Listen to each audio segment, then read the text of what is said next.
It is a great pleasure to be here. I wanted to pop in because I'm actually in Albany legislating today, and wanted to take a minute to be part of this important Zoom meeting that you're having, and just to be on a Zoom with Ernest Green and with Mackenzie, someone who has lived history, the kind of history you read about in the textbooks. He was a part of it. He helped move this country forward in such an important way, and lay the groundwork for so many people. It is an honor to be part of this with you.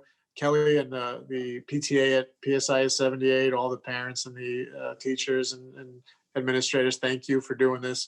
But what I want the kids to take away from this most of all is that anyone can make a difference. And I think you heard some of that from Mr. Green just a little bit ago. Anyone can be a part of making this country a little bit better. We have a long way to go. We took some big strides thanks to the Little Rock Nine, making things more equal, but we're still far away from it. And we have to all rededicate ourselves to furthering that mission and moving things a little bit forward as best we can in our own lifetimes.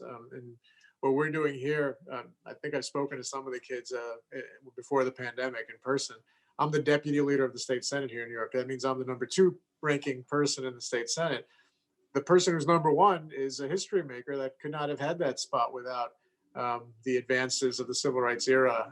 That's a woman named Andrea Stewart Cousins. She is the first Black woman to ever lead the legislative body in New York's history. And so the legacy continues. It has had an impact all over this country.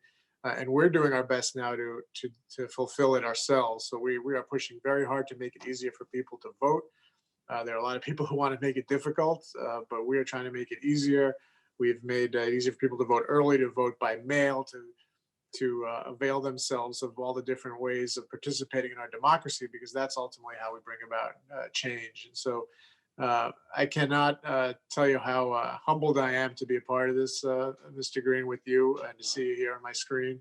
And Kelly, thanks for inviting me to be part of it. I don't want to get in the way of the kids asking questions of the real legend on this call, so I'm gonna say goodbye and go pass some more laws today because I got to run over to the Capitol. But thank you so much for letting me step in and say hi to everybody.